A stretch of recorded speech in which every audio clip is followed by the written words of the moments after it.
of dust. We're now rising up and we say,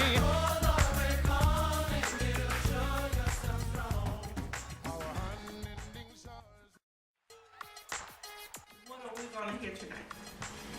Well, tonight, as I do with many, Let me stop here.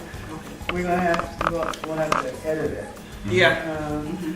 That Ivy Field Wangaza from the Malcolm X Center in Greenville, South Carolina, WMXP Community Radio, who contacted you earlier with regard to prison work.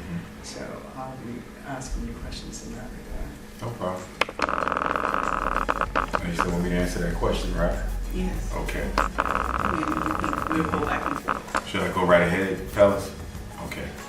Well, tonight, in my presentation, as I do with many of my presentations, I kind of touch on a lot of different topics.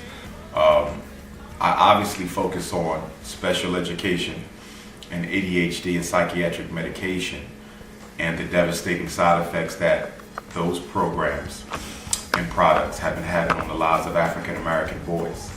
I'm a school psychologist and I'm a doctor of clinical psychology, so in my work I do a lot of therapy, counseling, psychological evaluations, gifted testing, admission testing, and that's the foundation of my expertise. And I've noticed in my work, doing this as long as I've been doing it, about 15 years now, that too many of our boys are being sent to special education. Too many of them are being diagnosed with problems they don't have, everything from ADHD to learning disabilities. And too many of them are given psychiatric medications that have some very, very dangerous side effects, including the killing of brain cells, organ dysfunction, schizophrenia, diabetes, tic disorders, sexual dysfunction, and so forth and so on. So I'm on a crusade to try to educate our parents and other members of the community to fight back against the psychoacademic holocaust, as I call it, against black boys. And to that end, I'm author of a new book by the same title, Psychoacademic Holocaust, the Special Education and ADHD Wars Against Black Boys, which is the first book ever written by a black male school psychologist that teaches parents how to fight back against special ed and psychiatric medication abuse. But in addition to that, I obviously touch on the school to prison pipeline, because miseducation is the first step in the mass incarceration project against black males. Unemployment, I have to deal with that, male-female relationships, white supremacy, and of course the very critical role that the black bourgeoisie, the elitist Negro, plays in the maintenance of black oppression. So my presentations are very generalist, but they're also very specific when we come to education, because I try to empower our people with some things they can do as soon as they leave the message or leave the event. A lot of people can sometimes leave you with a very negative result in terms of what we should be doing, and I don't like to leave our audience with that type of pessimism. You know, this is what white folks are doing and there's nothing you can do about it. There's always something you can do about it. To say that there's nothing you can do about it is to, in a way, hint or give the illusion that white people are, in fact, more intelligent than black people. If you're saying you cannot outthink him, then you're saying he's a more intelligent and a more expert strategist than yourself. And that's not something that I'm ever willing to concede. So I know that we can solve our problems. The solutions are not the problem. It's the unity necessary to put them in place.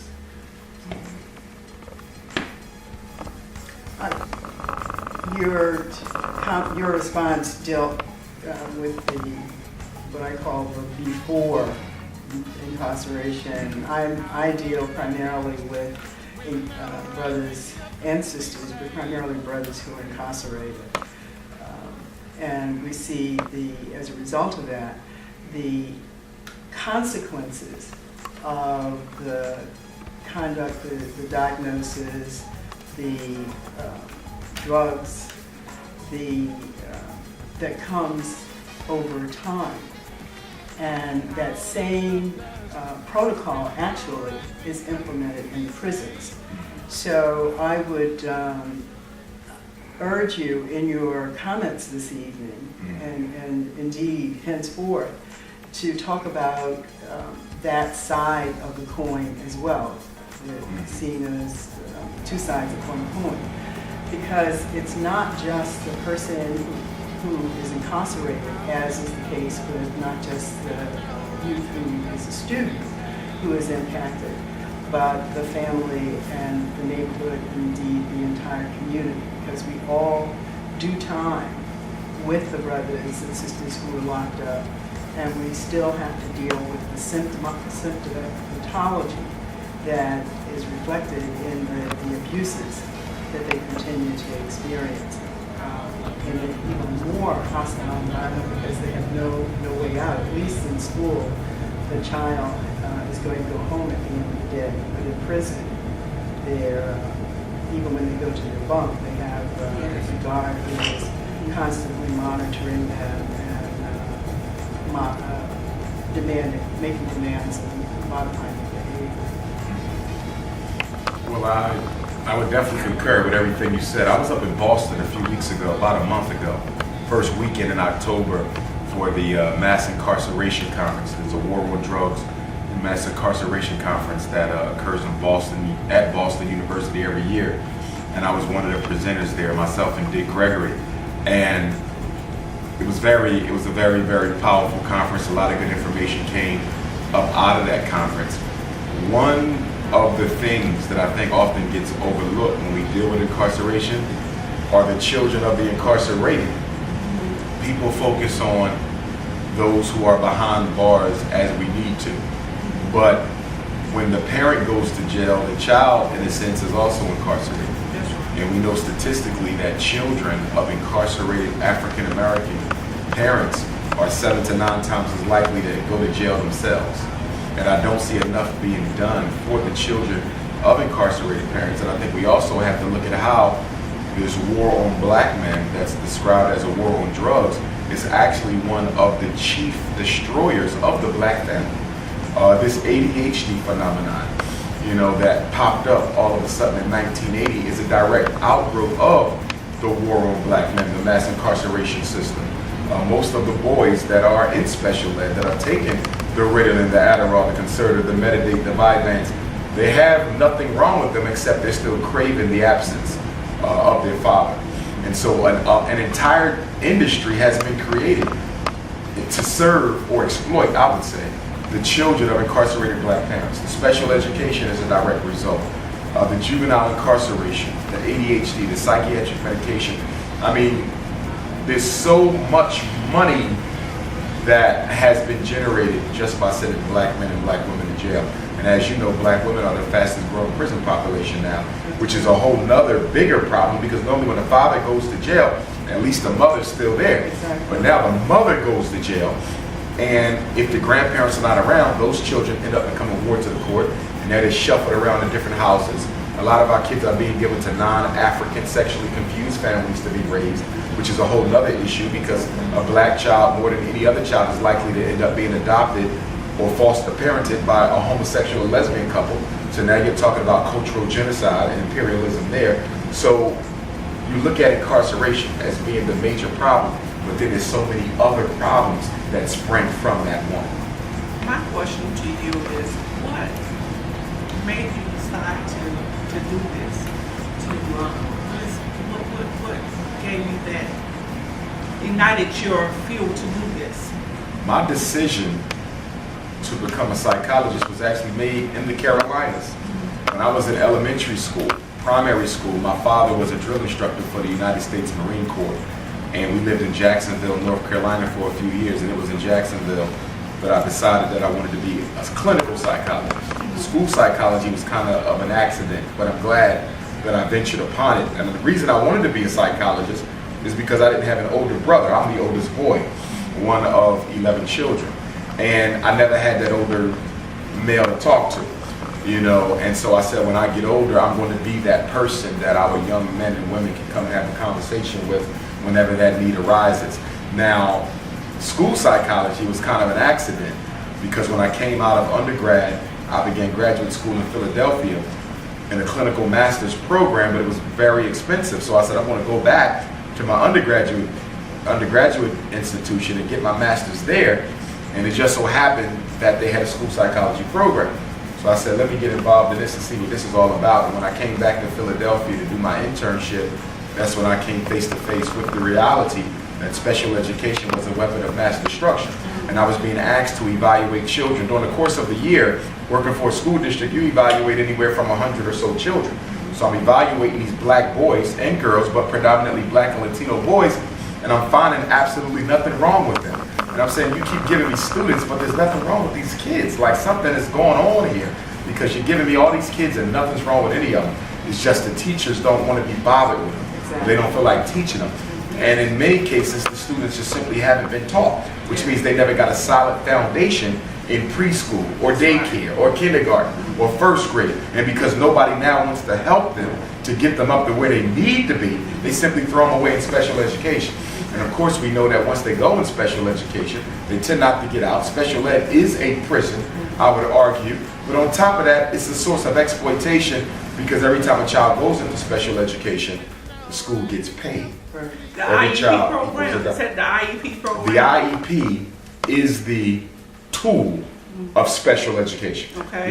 First you have to qualify with a disability. Once you've been evaluated by a school psychologist, so that would be me, I would do the evaluation and I would decide if you have one of the 13 federally defined learning disabilities. So there's autism, mental retardation, emotional disturbance, learning disability, speech and language impairment, deafness, blindness, traumatic brain injury, orthopedic impairment, multiple disabilities of a health impairment, developmental delay. So I classify you with one of those learning disabilities. You then, the IEP team gets my evaluation report, and now they're responsible for developing an IEP, individual education plan, to teach that child based on the disabled area. So if I say your son has a reading disability, then they're going to create an IEP that's only supposed to address reading. Okay, math disability, only addresses math. Emotional disturbance, only addresses your emotional issues. And then after they create the program, they have to decide on the placement.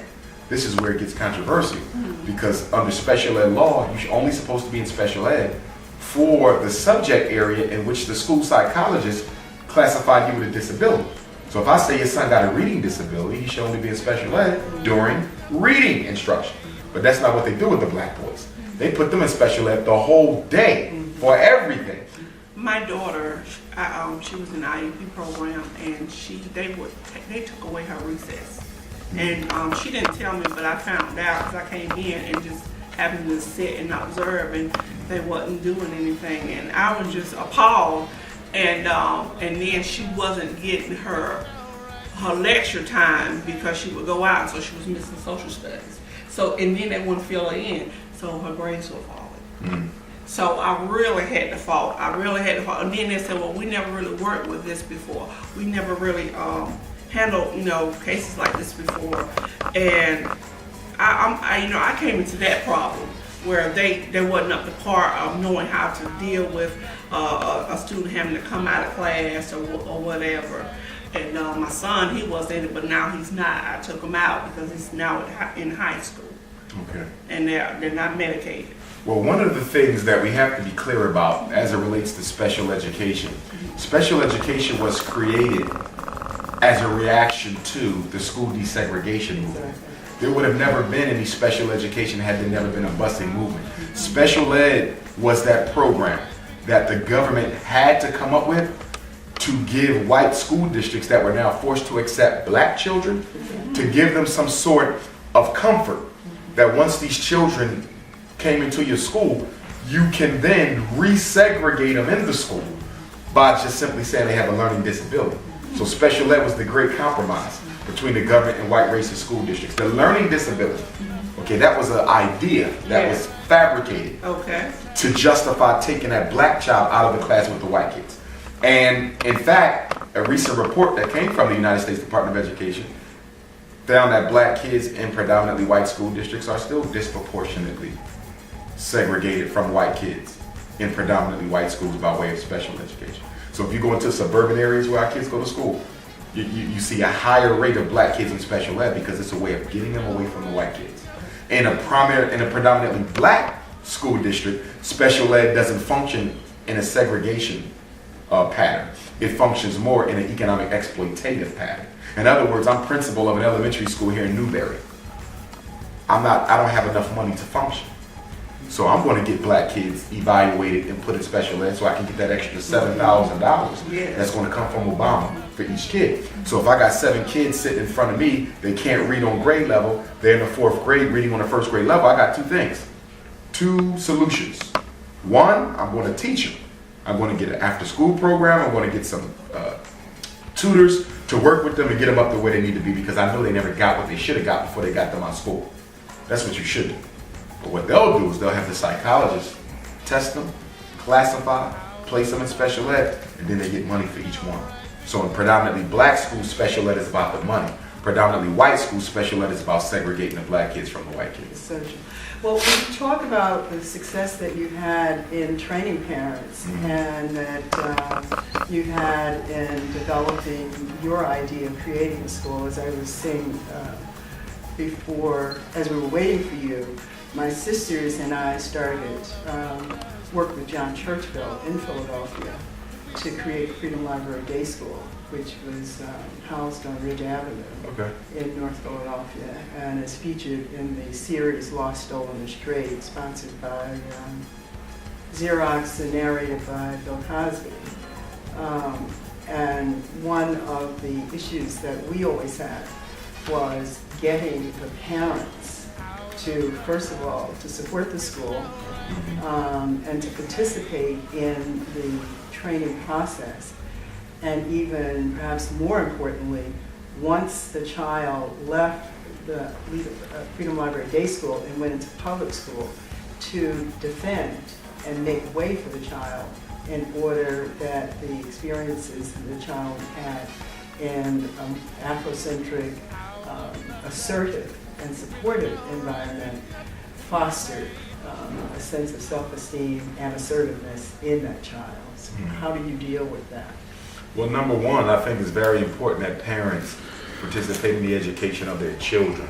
I also think it's very important that parents organize outside of the school. I am not a fan of the home and school associations. I'm not a fan of school-based parent associations. They're almost always ineffective because they're ran by the principal or a puppet that the principal puts in place. You have to organize away from the school. You still participate in those things, so you know what's going on. But you also need to have a separate parent association. Why? Because the school is not your friend. And unfortunately, a lot of us look at the school as our friend. And because of that, that's why we end up following their advice so often. Put your kid in special ed. Put them on drugs because we think they're our friend. They're not. In the 21st century, the public school is an extension of the prison system. That's all it is. And we have to know that these teachers are not teachers, they're really probation officers. And it's very important that we understand that, because at some point, you're going to clash with that principal. At some point, you're going to clash with their teachers because their agenda and your agenda are two different things. Their agenda is to simply manage the miseducation. That's it. Your agenda is to optimize educational benefit for your child. That's a conflict. Because when teachers come to school, most teachers, but not all, including the black ones, they're not coming to maximize educational benefit. They're coming to go through the motion and get paid.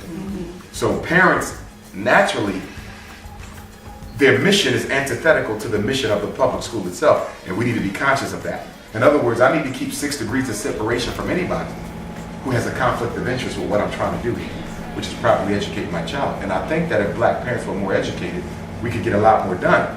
The problem is the school knows that the average black parent is apathetic.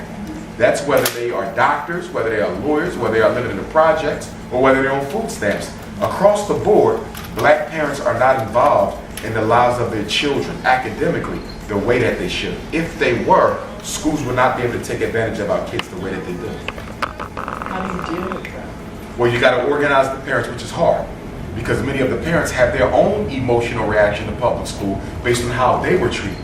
Also, when the parent comes to the school, there's a class of race, and there's a class of culture, and there's a class of class. Yes. You have a principal who's a doctor, or at least has a master's. You have a teacher who at least has a master's. You may have a parent who has less than that, and so now they feel like they're being talked down to, belittled, because the average educator doesn't want to know what you think.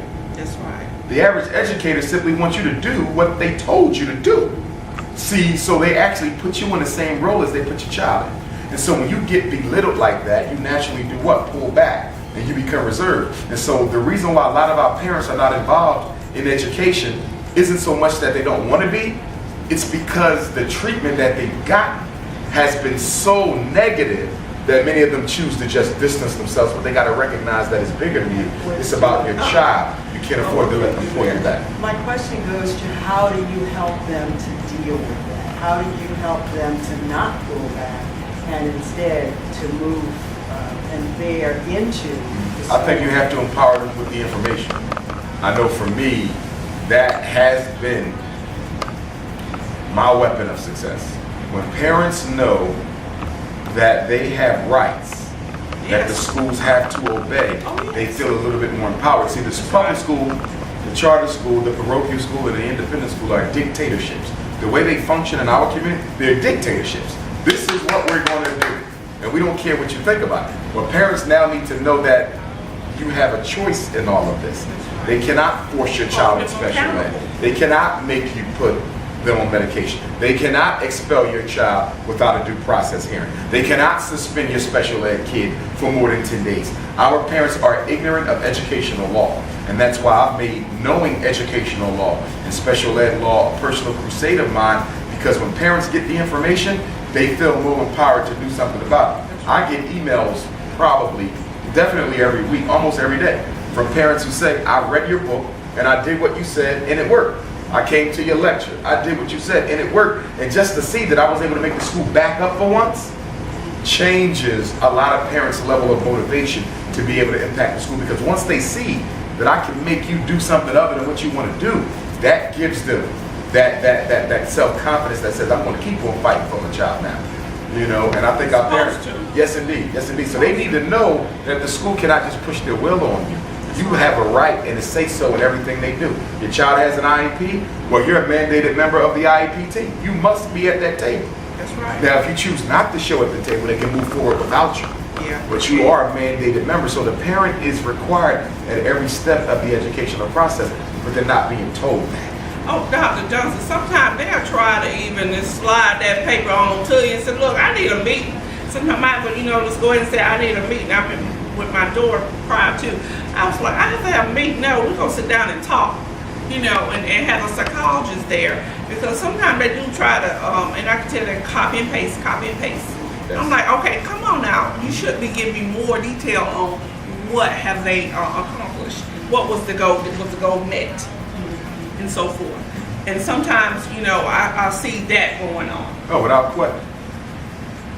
Rarely is an IEP developed and implemented the way that it needs to be. Most of them are cookie cutters, which is to say one kid is in 3rd grade with a math disability.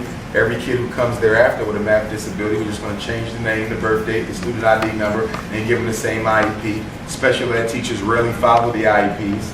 It's interesting. The ironic thing about special ed is the children who get the most money spent on their education. The special ed kids get the worst education. And that's why parents need to know special ed is no dreamland. And you tie special ed directly into mass incarceration. If a black boy can't read by the time he finishes the 5th grade, there's a 75% chance that he will be a criminal at some point in his life. He will be criminalized after. Yeah, well, he's going to be criminalized soon when he starts school. I'm saying he's going to end up actually being a criminal at some point in his life. He's criminalized when he shows up for kindergarten. Labeled a criminal. See, I'm very concerned about our language and how we use it and what that lines of meaning, in addition to being a social justice activism also in the term. Okay. But I want to take you back to... Let me finish that statement real quick. Okay. If he's not able to read coming out of elementary school, that's going to significantly increase the likelihood that he's going to end up in prison at some point in his life. And what the schools are now doing to help intensify the mass incarceration effort is they're moving to a national high school graduation exam. That's the vision. We want one test, just like we have one SAT. They want one graduation test. Now, 26 states in America already have a mandatory graduation exam. Pennsylvania is the 26th one, the state in which I live in. In Pennsylvania, the law kicks in 2015. So in order to get a high school diploma in the Commonwealth of Pennsylvania in 2015, you have to pass 6 of 10 tests. If you fail more than 4, you don't get a diploma.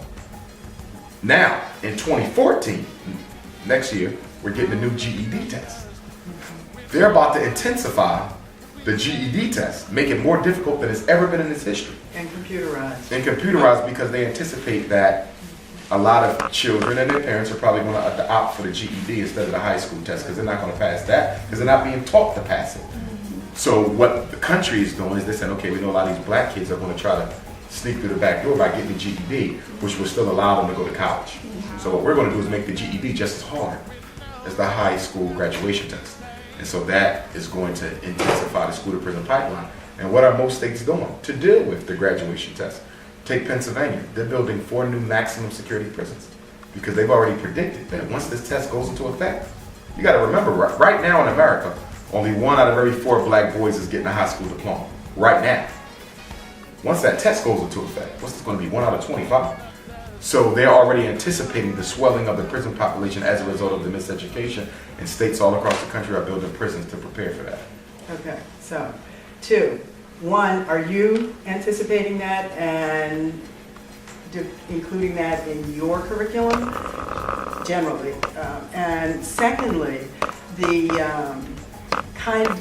you talk about your curriculum in training parents with particular emphasis on the empowerment, whether that includes role playing, as well as they're simply being presented with the information so that they are practiced? Well, what I find is most parents don't need to practice it. Most of them are already ready to put it in place once they have the information. But what I do advocate that parents do is that they not go to meetings alone. I think that one of the biggest traps that schools set is they isolate parents. So you go to a meeting even with the information. You have the information, but now you're being surrounded by a gang of educators who are trying to force their will on you. So one of the things that I recommend that as parents in different cities and towns build independent black parents associations. So for example, if we had the Newberry Independent Black Parent Association of South Carolina, there would be ideally 5 committees on that. One of them would be special ed committee to investigate special ed fraud and exploitation.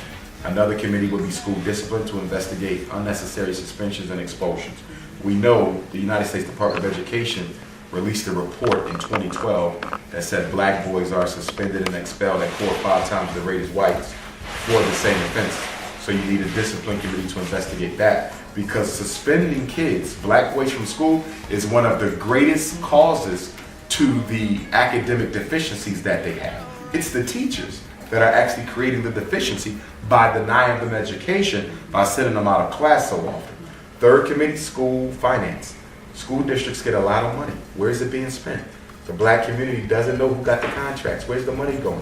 Where's the loopholes? There's so many people who don't live in our neighborhood who are getting this money. And why do we need the money? We need the money so we can support academic enrichment programs. We need the money so we can support rites of passage and social development programs. We need that money for trips, cultural knowledge, African-centered history, the whole 9. So we need to capture that money that's being hemorrhaged from our kids' education. Fourth committee, school policy. There's a lot of policies on the local school district level that disproportionately affect our kids. Policies are regulations that the local district has that do not work or do not help. Some of the simple ones are being suspended for using profanity, not being able to start kindergarten until you're 7 years old, automatically being tested for special ed if you fail a class. A kid doesn't automatically need to be tested for special ed if they fail a class. There's a lot of reasons why you fail a class, but you want them tested because that's going to increase your special ed money, because you're going to be misdiagnosing these kids. Okay, we got 5-year-old black kids who know their colors, their numbers, their sizes, their shapes. They're ready for kindergarten, but they're not being allowed to go because they're not 6 or 7 by a certain date. If a kid is ready to go to kindergarten, they should be able to go to kindergarten. Using profanity obviously isn't something we want our children to do, but that's not an expellable offense. It might not even need to be a suspendable offense. Maybe that's an after-school detention. Maybe something else is done with that child. So these are policies, which means they're not the law. The laws are made at the state capitol. Policies are made by the district, and they can be changed without any intervention with the state legislature. And then the final committee is parent advocacy. So parent advocacy would be responsible for the things just that you said. Training parents, doing the role play, making sure they're equipped with the information on how to implement that, how to keep effective documentation for your child, making sure we got a team of parents who can go to somebody. If you got a meeting with the school, You might be knowledgeable, you might be sharp, you might not be intimidated, but you still need somebody with you. Why? Exactly. Because you're going to be the one carrying the conversation. That's right. You need her to write down the things that they say. Yeah. Because one of the things I found, and I do a lot I was trying to do both. Trying to do and both. it doesn't work. Yeah. You get so caught up in the conversation that you forget to take the notes. Yeah. And working with special, I do a lot of work with special ed attorneys.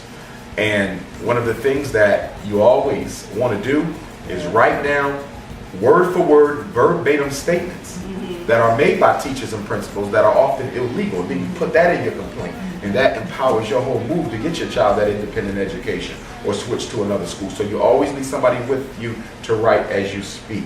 So we need those parent associations. But I want to be clear too, that's still a Band-Aid. It's still an intervention. It's not a solution. The only solution for miseducation is independent education that we control. We cannot convince America's white women to properly educate our black boys. It's not going to happen. 93% of public school teachers are white, females. Most of them don't care about our kids, and I can say that because I work with them. Okay, and I travel the country. I've been in schools all over the place. They do not care. Our boys are failing because the people responsible for teaching them do not care. So we're going to have to give them the education ourselves. And Lord knows we have enough money to do it. Christmas is coming up. Black America is going to spend tens of billions of dollars to buy junk that white people make. Okay, if we could just hold back on our Christmas gifts for 1 year, we could build every black child in America an independent school experience. So now, we have 5 minutes, so we getting ready to wind up so we can get ready for his time.